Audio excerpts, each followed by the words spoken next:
So here's the irony. Yes, gasoline prices are currently increasing, but what the mainstream media and the press fail to explain is that in the first year of the Trump administration, gas prices went down by more than 50 cents. What also the mainstream media and the Democrats on the left are failing to explain is that right now, because of the fact that we captured Maduro and have gained some level of leverage, substantial leverage over Venezuela, gas and oil exports and therefore imports into the United States are increasing by millions of barrels.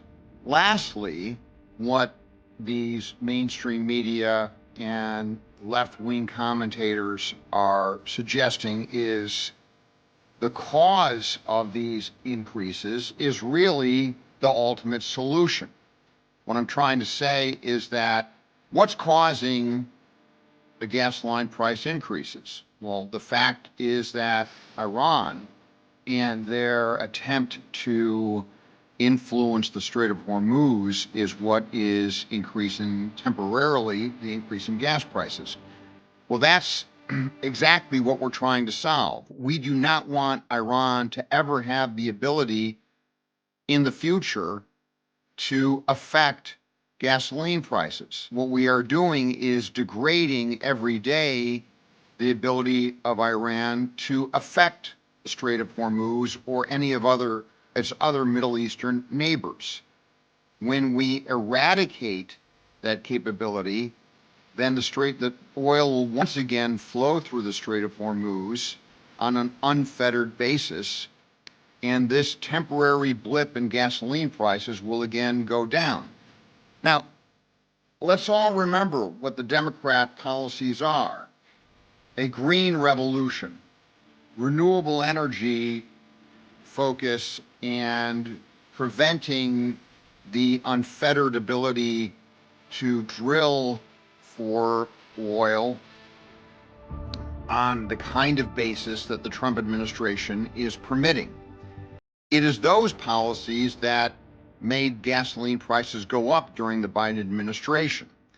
And while, to be fair, I will grant that during the Biden administration there was some level of decent oil production, but nothing like the level of oil production that was experienced during the first Trump administration, and certainly not the level of production that is occurring now when you also add to the mix of Venezuelan oil that is coming through. If you then add to that the prospect of having access to Iranian oil, then we're blowing the top off the roof, if you will. At that point, we will have the geopolitical capability of enhanced oil production in the United States, access to the Venezuelan oil production, which is one of the largest, if not the largest, oil reserves known on the planet, and then access to what has not been oil reserves that we've had access to for a long time with respect to Iran. That does a lot of different things in the world. One, it drives the price of oil down. Why is that a good thing? Well, it precludes the Russians from being able to fund their war against the Ukraine, which apparently everybody is in favor of, including those on the left and the Democrats. It precludes China from leveraging their power to the extent that they ever had it in the Middle East with respect to their potential proxy in Iran. These are all very positive things, and they're daily positive things for the American consumer. If the price of oil goes down and continues to go down over the long term, that's going to be showing up at the gas pump that you visit every week. That's going to potentially save you hundreds, if not thousands of dollars every year across the board, not only at the gas pump, but the price of oil affects the price of just about everything because it seeps into the costs of almost every product with respect to transportation and other products that are manufactured based upon oil. So this whole notion that we're going to put pressure on the Trump administration to somehow stop the protective measures that are being taken with respect to the Iranian regime because it's increasing temporarily the price of oil is one of the most misguided notions that you can imagine. What's also misguided is this notion that Trump is a tyrant and Trump is behaving in a tyrant fashion. Well, the irony of all of that, and that's consistent with an article that I saw in the Wall Street Journal this morning, is that Trump is eliminating tyrants. The regime in Iran, to the extent that it exists today, is tyrannical. The regime in Iran did not dispense justice, was not democratically elected, did not hold routine elections that were associated with any democratic process whatsoever. No, the regime in Iran is the quintessence of a tyrannical regime that the left should be up in arms about with respect to how they treated women and how they treat the homosexual community. The fact that Trump is eliminating tyrants is demonstrative of his hatred of that kind of mentality. The fact that he captured Maduro out of Venezuela, another example of a tyrant that abuses the citizenry of that country, is a great example of how Trump abhors tyrants. Now, will Trump at some level transactionally deal with Putin, transactionally deal with Xi in China? Absolutely.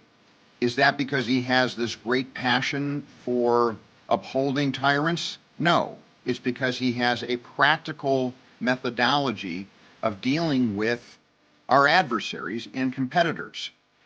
There's been this long discussion that Trump has turned his back on Europe and turned his attention to Russia and China. Well, nothing could be further from the truth. What Trump wanted the Europeans to do is step up their game, become independent militarily, so that we are not shouldering the entire burden of dealing with tyrants such as Putin. He wanted Germany not to establish the kind of connections with Russia that would feed Germany oil or other natural gas resources in a manner so that they did not become dependent upon Russia.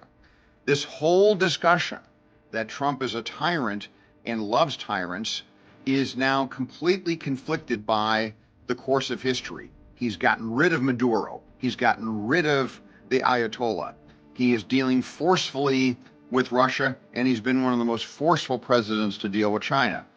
Now, don't confuse the fact that on some of these policy bases that I am supporting the direction of the policies with the notion that I still think that President Trump needs to be more elegant in his communication and needs to be candidly more respectful in the nature of his discourse.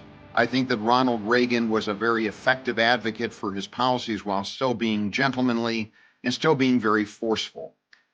It is my contention that those are the qualities that we are seeking in a chief executive, and certainly we're not going to hold Trump up to the oratorial excellence of Winston Churchill. But that doesn't mean that we can't be supportive of the policy direction. And if we get someone in office like Marco Rubio that has the personality attributes of more elegance and more of a charitable frame of mind when it comes to his adversaries in terms of communication, that's fantastic. But that's not to say that we're going to be supporting a democratic leftist orientation merely because we feel that they may be more touchy-feely. So stay tuned for what's happening with the price of gasoline at the pump right now, but understand that the entire orientation of defeating Iran is so that they do not have the ability to affect the price of the gas pump on a going forward or permanent basis.